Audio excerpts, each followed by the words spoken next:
ધોરણ 10 રાસાયણિક વિજ્ઞાન ભાગ 1 ચેપ્ટર 1 રાસાયણિક પ્રક્રિયાઓ અને સમીકરણો તેમનું સ્વાધ્યાયના પ્રશ્નોત્તરમાં આપણે પહેલો પ્રશ્ન જોઈએ. નીચે આપણને એક પ્રથમ ક્વેશ્ચનમાં સમીકરણ આપેલ છે 2 PbO જે સોલિડમાં આવે છે પ્લસ C સોલિડમાં આવે છે gives 2 Pb પ્લસ CO2. તો આમાં આપણે જોઈ શકીએ કે આમાં આપણને જવાબ આપેલ છે A અને B. લેડ રિડક્શન પામે છે અને બીમાં આપેલ છે કાર્બન ડાયોક્સાઇડ ઓક્સિડેશન પામે છે. આનો મતલબ એ થાય કે જે 2 PbO O છે તે O C ને મળે છે અને CO2 બને છે, એટલે કે રિડક્શન થયું. જે આમાં C પાસે કંઈ નથી અને તે O પ્રાપ્ત કરે ને CO2 ગેસ એટલે કે વાયુમાં રૂપાંતર થાય છે. ને એમાં જ બીજામાં આપણને આપ્યું છે કે કાર્બન ડાયોક્સાઇડ ઓક્સિડેશન પામે છે, એટલે કે કાર્બન ડાયોક્સાઇડને ઓક્સિજન મળી બંને ભેગા થઈ જાય છે. આપણને બીજું સમીકરણ આપેલ છે, તેમાં કહેલ છે કે ઉપરના દર્શાવેલી પ્રક્રિયા શેનું ઉદાહરણ છે? તો સંયોગીકરણની પ્રક્રિયા, દ્વિવિસ્થાપનની પ્રક્રિયા, વિઘટનની પ્રક્રિયા અને વિસ્થાપનની પ્રક્રિયા. તો આપણને ખબર છે કે Fe2O3 plus 2Ai gives Ai2O3 plus 2Fe તે વિસ્થાપનની પ્રક્રિયા છે. ત્રીજું છે આર્યનના ભૂકામાં મંદ હાઇડ્રોક્લોરિક એસિડ ઉમેરતા શું થાય છે? સાચો ઉત્તર આપો. A હાઇડ્રોજન વાયુ અને આર્યન ક્લોરાઇડ ઉદ્ભવે.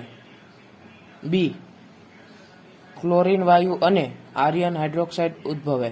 C કોઈ પ્રક્રિયા થતી નથી. આયરન ક્ષાર અને પાણી બને છે.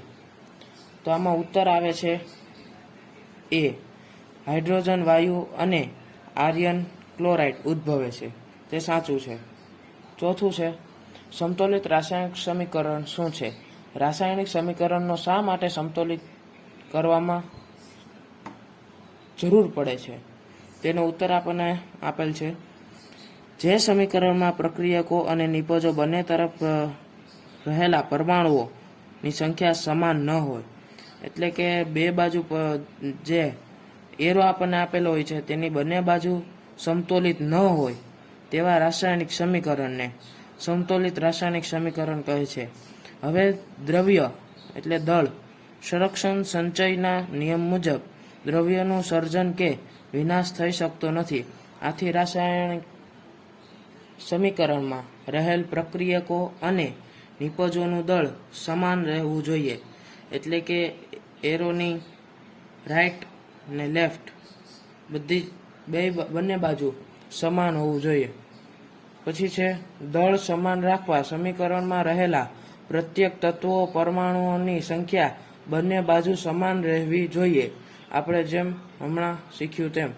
આથી રાસાયણિક સમીકરણને સમતોલિત કરવું આવશ્યક છે, તે આ પ્રશ્નમાં દર્શાવ્યું છે. પ્રશ્ન નંબર 5 નીચેના વિધાનોની રાસાયણિક સમીકરણમાં રૂપાંતરિત કરો અને ત્યારબાદ તેઓને સમતોલિત કરો. A હાઇડ્રોજન વાયુ નાઇટ્રોજન વાયુ સાથે સંયોજાઈને એમોનિયા બને છે. તો નાઇટ્રોજન અને હાઇડ્રોજન, નાઇટ્રોજનમાં N2 ને હાઇડ્રોજનમાં 3H2. હવે બંનેને 2 છે, એટલે કે સંયોજકતા 2. તો આપણે 2 ને આગળ લઈ NH3 લઈ લેશું. પછી છે હાઇડ્રોજન સલ્ફાઇડ વાયુ હવામાં બળીને દહન પામીને સલ્ફર ડાયોક્સાઇડ અને પાણી આપે છે. તો આપણે જોઈએ હાઇડ્રોજન સલ્ફાઇડ તેનું સમીકરણમાં 2H2S અને ઓક્સિજન 3 લેવામાં આવ્યા છે. ઓક્સિજનનું O2 હોય છે જેમાં 3 લેવામાં આવ્યા છે, 3 ઓક્સિજન gives sulfur ડાયોક્સાઇડ બને છે, જેમાં હાઇડ્રોજન સલ્ફાઇડનો S ઈ ઓક્સિજન સાથે પ્રક્રિયા કરી સલ્ફર ડાયોક્સાઇડ બને છે અને વધેલ હાઇડ્રોજન અને વધેલ ઓક્સિજન બંને મળી પાણી બનાવે છે. ત્રીજું છે સી બેરિલિયમ ક્લોરાઇડ. એ એલ્યુમિનિયમ સલ્ફેટ સાથે સંયોજાઈ એલ્યુમિનિયમ ક્લોરાઇડ આપે છે તેમજ બેરિલિયમ સલ્ફાઇડના અવક્ષેપ આપે છે.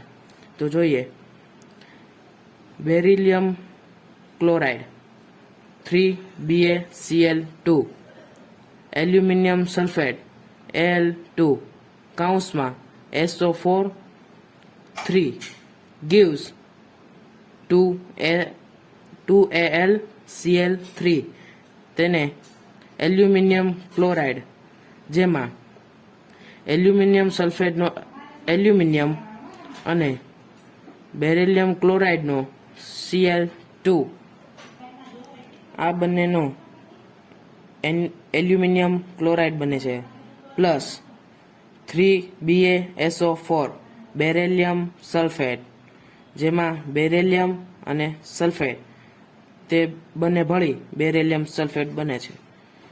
ડી પોટેશિયમ ધાતુ પાણી સાથે પ્રક્રિયા કરી પોટેશિયમ હાઇડ્રોક્સાઇડ અને હાઇડ્રોજન વાયુ આપે છે, જેમાં પોટેશિયમ એટલે 2K, પાણી 2H2O gives પોટેશિયમ અને પાણીમાં 2KOH પોટેશિયમ હાઇડ્રોક્સાઇડ. એક H પોટેશિયમ સાથે તો એક H બાકી, તો એ H ને હાઇડ્રોજન જે H2 ગેસમાં રૂપાંતર થાય છે.